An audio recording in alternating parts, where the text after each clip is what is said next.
All right. Good morning. Good morning. Let's give it a second. Let's let somebody join us. Let's,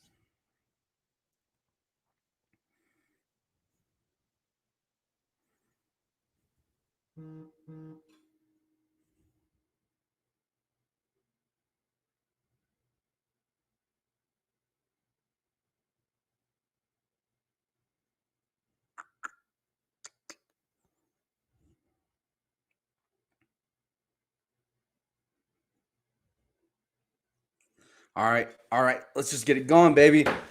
Good morning. Good morning. It's Monday, the day after Sunday, 9 o'clock, 11/2, 1 day from the trade deadline for the NFL. The show is sponsored by Amity Boutique. If you haven't been there, go get your girl something. Amity Boutique NM on Facebook. Get your order in ASAP. In Roswell, free delivery, baby. You can get it the same day. Why not? Go get it. All right, man. Good morning. Good morning. It's your boy Rene. This is Speaking Out Loud. I'm bringing the energy. It doesn't matter what happened to my boys in the back. It's all good because we're talking about everything. What I learned this Sunday, man. What did I learn this Sunday? I learned, first of all, that on Saturday that Javonte Davis. Whoa. What I learned is Javonte Davis, boy, you got to call out Ryan Garcia. We got to see that happen. We can't wait until 2024 until that fight happens. It needs to happen soon, but we know who his promoter is, Floyd Mayweather. We know he's a track runner, and it's all business at the end of the day. So you got to respect that. But give us what we want to see, man.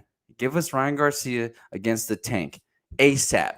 2021, it needs to happen. But what I learned, most importantly, what I learned this Sunday is, the Packers completely shit themselves Sunday.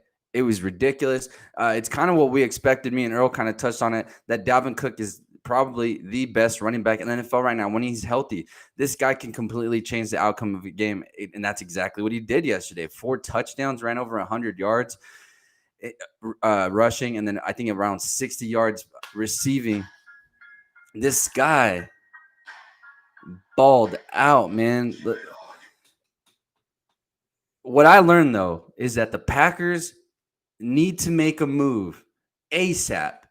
They got 2 days to make a move. And as of right now, the Packers need to get a wide receiver and someone that can stuff the run. I honestly think that the Packers need to focus on someone that can stuff the run. They got to make some type of move for a defensive lineman because this just isn't working right now. This has been their flaw since last year. We saw San Francisco go down there in the playoffs and just completely demolish them. It's getting to a point where do you point the finger? It wasn't on Aaron Rodgers and Devontae Adams. They had a great start. They got a little stagnant there in the second half, but that 4 possessions, 4 touchdowns back to back to back, that just can't happen. You can't give that up. Green Bay has to go get someone that can help them stop the goddamn run. Because if not, they're the same thing they were last year.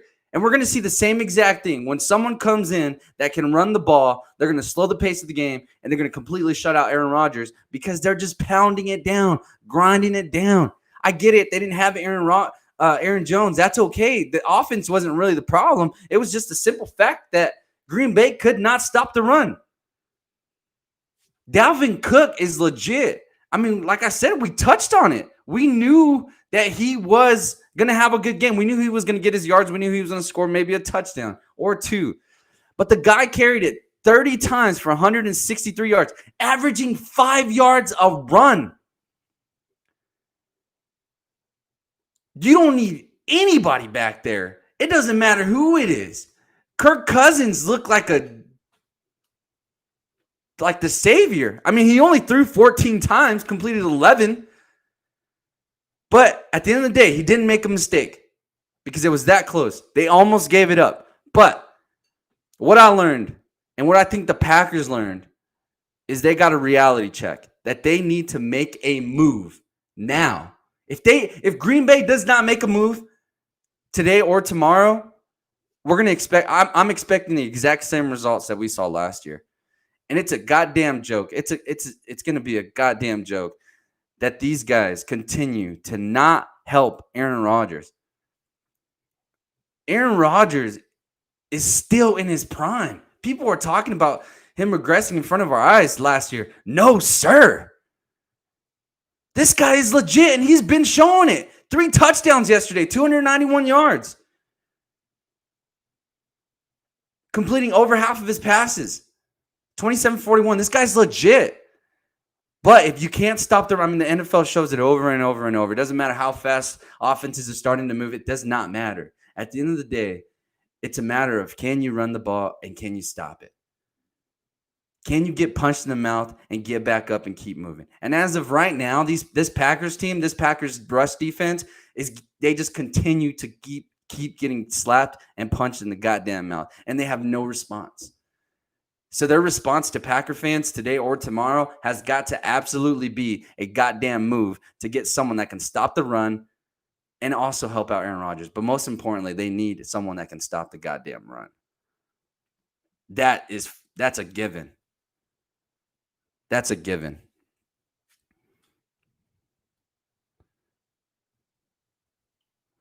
I think the Jets are looking to trade that star defensive end.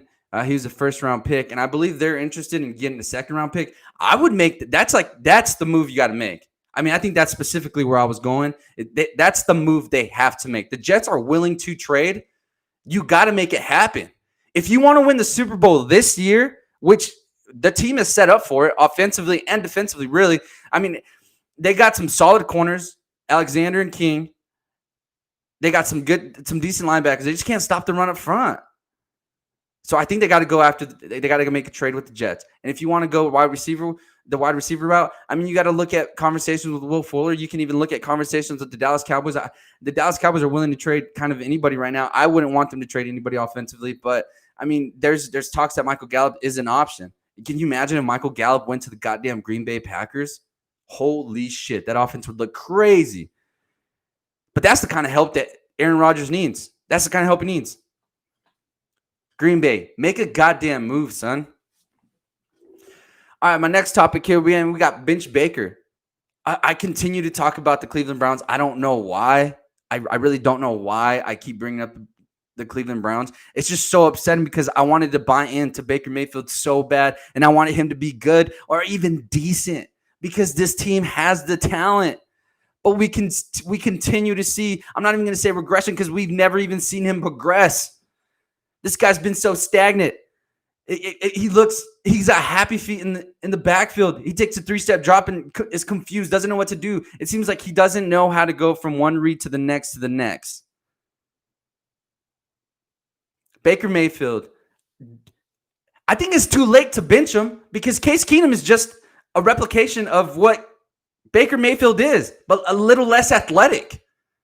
So I don't think you make the move. I don't think you bench him. And when you look at the schedule, I mean, they got Cincinnati after they come off a bye. They should win that easily, right? But it's the Browns, so nothing comes easy. I mean, they completely shit their pants yesterday against the goddamn Raiders, which I don't think the Raiders are really that good. I mean, outside of their offense, and I still don't think Derek Carr is even great. I think you could just compare him to his brother. Not very good at all. But, I mean, Josh Jacobs is solid. But Josh Jacobs seems to be having a little bit of a down year, and that's okay. It's just, how do you lose? How do you only put up 6 points against a top 5 defense on the back end? I mean, this defense is a joke. This defense is almost the Dallas Cowboys defense. Not from last night. I'm talking about from the first 7 weeks. Come on, man. Come on, Baker. This is a goddamn joke. But this is all on the Cleveland Browns upper management. How did you guys not make a goddamn move in the offseason? We're talking about Cam Newton being a free agent. We were talking about Andy Dalton being a free agent. Teddy Bridgewater was up in the air before the season started. How did you not go get a backup knowing that this might have been a possibility and this was your best chance to make a run at the playoffs? But can we really talk about the playoffs right now for the Cleveland Browns? I get it. They have a winning record. But can we really talk about that, considering they still got to play Pittsburgh again, Baltimore again? I don't know. And this team's got a lot more fixing than just Baker Mayfield, I think, at this point. No, I lied. That's the only issue. If you ask any Browns fan, what's the problem? It's going to be Baker Mayfield. Stefanski is a great fit. Stefanski's going to change that organization. But you got to get them a goddamn quarterback. Stop going off of hype and expectations and go get yourself a goddamn quarterback. Cam Newton is a free agent next year. Go get him. Cam Newton doesn't look great in New England, but geez, what do you expect in New England? What do you expect to have? Nobody. Sony Michel. Julian Edelman's not even, he's hurt. Henry is not living up to the hype. Outside of Cam Newton, New England has nothing. Cleveland. Cam Newton's going to be your best option next year.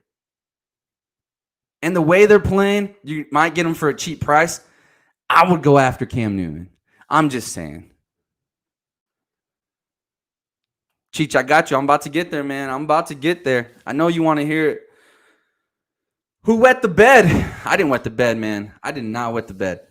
But who wet the bed? I'll tell you who wet the bed. These goddamn Los Angeles Rams. The Rams completely wet the bed yesterday. I mean, the Rams let one slip away. One that they couldn't let slip away at that. Tua did not have really a great rookie debut, I don't think. I mean, we're looking at his numbers, 12 for 22, 93 yards and a touchdown. That was a nice first drive that he had there. But at the end of the day, this isn't about the Miami Dolphins. This was completely on the Los Angeles Rams. They completely wet the bed. They look like a joke. The Rams look mediocre. Jared Goff, that goddamn statue back there. What is going on? I mean, this team just lost completely all the way around, especially after a performance that we seen last week. For them to come over and just wet the bed on special teams, defense, offense, everything, just completely wet the bed. And these are the games you can't let go. The Rams, have you not seen who's in your division? This may be the best division in the NFL right now. You got Seattle, Arizona, San Francisco. And San Francisco is the weakest team in that division, and they're not even that weak. They're a quarterback away from just being insanely great. And Jimmy Garoppolo just went down, but I don't think that matters. I think Jimmy's exactly what we thought Jimmy was going to be. Not very good. A time manager, as Earl said yesterday, and that's about as good as he's going to get. You're not going to get very far with that, especially with your defense not being healthy. That's what they relied on, the defense and the run game. And as of right now, the run game is the only thing that's kind of moving, and that defense – I mean, it's up and down, but you can't really point the finger at the defense because they're doing the best they can. This offense can't stay on the field. If you force Jimmy Garoppolo to throw the ball, it's a wrap. It's a wrap, son, and that's kind of what we saw yesterday.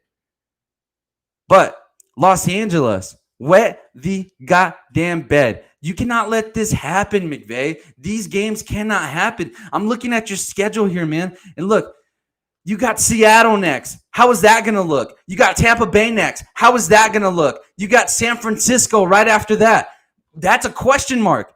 You got the Cardinals right after that. Then you got the Patriots, and the Patriots can be good or bad. We really don't know. It all comes down to how well Cam Newton's going to run the ball.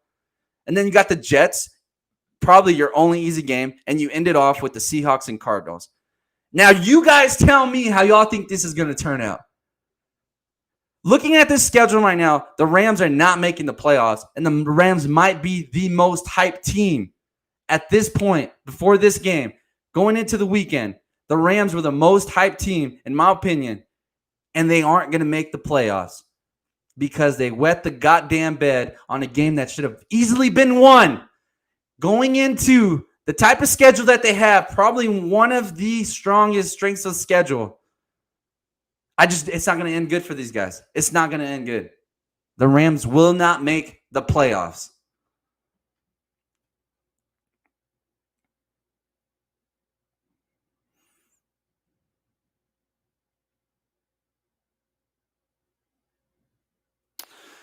Jimmy G is in the wrong system. No, I think he's actually in the best system that suits him. I mean, what else can you ask for? When you can run the ball really as a quarterback, I mean, that's a field day. When you let's look at Aaron Rodgers, for example.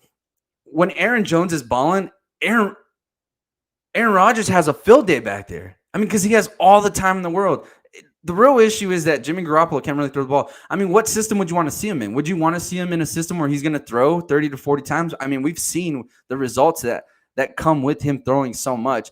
I think he's in a good system that favors him, that makes him look even better. I just think it's a simple fact that Jimmy really can't throw the ball. I mean, yeah, they have injuries, but let's say, I mean, Ayuk is performing better than I think people anticipated. I think people anticipated him to be really good, but not this early. And he's a solid. Deebo Samuel's solid, but he's been injured. I get it. Kittle, one of the best tight ends. I mean, there's no excuses. If you're that solid and you're a $100 million quarterback, you got to perform. We cannot make excuses.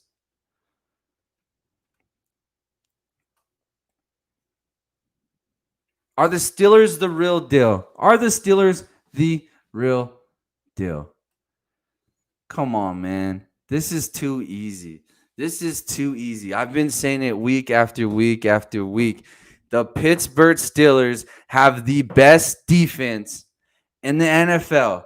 This is the type of defense that is the reason people don't put their kids in football anymore, because this defense punches you in the mouth once, twice, and they keep on punching until the ref separates the fight. That's what the Pittsburgh Steelers are. And that's exactly why they won yesterday. They were down 17-7, but the first half was kind of wishy-washy. I mean, both teams didn't look great offensively. We're talking about turnovers after turnover. You can make an argument on both sides. Baltimore had a bad game. Pittsburgh didn't really look that great. I think it was just two smash mouth teams that were throwing blows, hitting back and forth. But at the end of the day, the better team won, and it all came down to the fact that this defense did exactly what we expected them to do. Put pressure on Lamar Jackson, force him to throw the ball in the pocket, and you'll win the game. The guy threw 28 times, 13 for 28. That's not good. Only 208 yards when you're supposed to be an MVP caliber quarterback. Come on, man. How did you win the MVP? Strictly by running. You were basically a running back. I know you don't want to be called a running back, but that's the reality of it right now. Until you prove us differently, sit in the pocket, throw the goddamn ball accurately, and win a close game, win an important game, win a game that matters, win a division game that probably is going to dictate the outcome of that division. Be better. There's no excuse, Lamar. We know you can run the goddamn ball. We have not seen any progression from you as far as throwing the ball in the pocket. Nothing. I haven't seen anything, at least. I mean, but the question is the Pittsburgh Steelers the best team? Yes. And Lamar Jackson's performance solidified why this team is the best team in the NFL. This defense just continues to drive down and smash these teams' mouth. And the offense really isn't clicking on all cylinders, I don't think. I mean, you saw it in the first half. The second half, they came up, woke, and started moving the ball finally. And all the Steelers have been missing was really Big Ben. And I'm gonna continue to say this. The Steelers will continue to be the best team in the NFL if Big Ben can stay healthy. If this guy goes down, it's all over from there. And I hope he doesn't go down, because it's good for the NFL if this guy's healthy. But did he have a great game? Not really. 21 for 32, 182. But you want to know what Big Ben does? Big Ben makes big plays in big situations. And that's what you need. That's what this team needs. That's all this team needs. They got the defense to get you there. All they need is a closer. And their closer goes by the name of Ben Roethlisberger. Burger. You know where I'm going. And that is why the Pittsburgh Steelers are the best team in the NFL.